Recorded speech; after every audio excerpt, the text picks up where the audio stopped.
হলুদ, নুন আর জিরে গুঁড়ো, ধনে গুঁড়ো। ইচ্ছা করলে আপনারা রেড চিলি পাউডারও দিতে পারেন। সেটা আমি এখানে ঢেলে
সেটা হচ্ছে চাল পটল।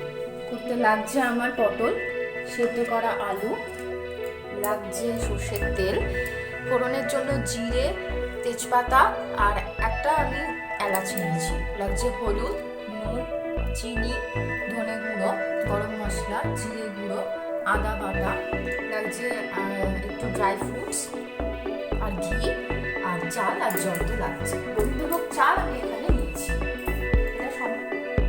কড়াইটা হালকা গরম করে নিয়েছি। এরপর আমি এর মধ্যে সরষের তেল অ্যাড করছি।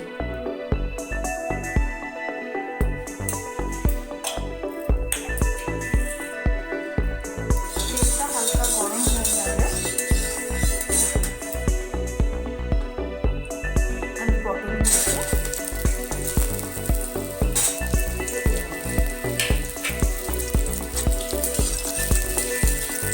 পটলগুলো হালকা ভাজা ভাজা হয়ে যাবে, কারণ এটা সম্পূর্ণ একটা নিরামিষ।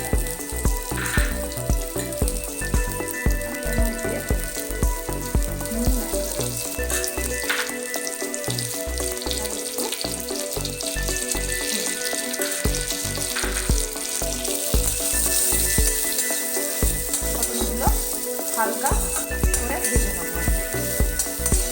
পটলটা আমার ভাজা হয়ে গেছে। এবার আমি এর মধ্যে সেদ্ধ করাই ছিল আলুটা, তাও একবার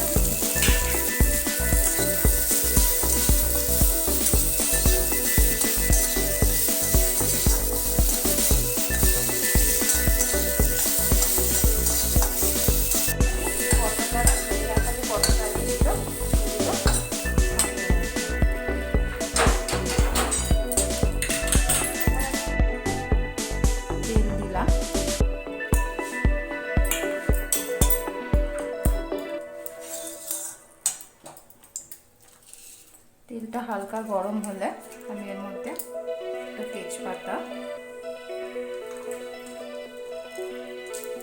জিরে আর একটা এলাচ,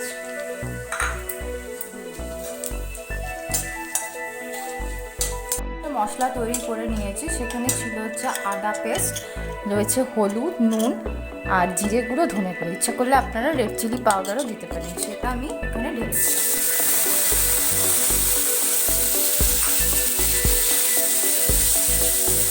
মশলাটা ভালোভাবে কষাতে হবে।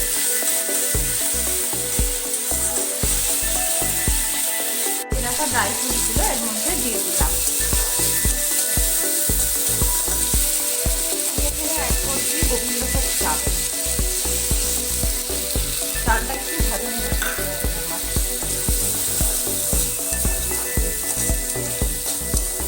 দেখা যায় আলু পটলগুলো ছিল সেগুলোর মধ্যে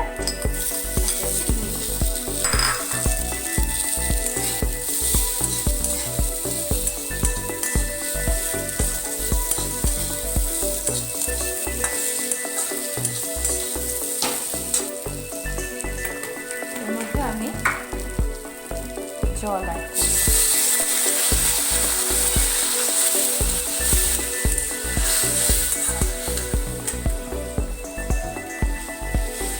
চালটাকে সেদ্ধ নুনটা আপনারা স্বাদ মতন দেবেন। জল আর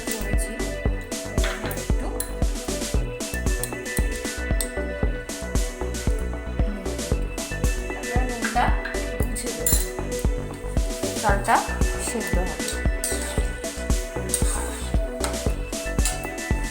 চালটা প্রায় সেদ্ধ হয়ে এসছে। এবার আমি এর মধ্যে স্বাদ মতো চিনি অ্যাড করে দিই।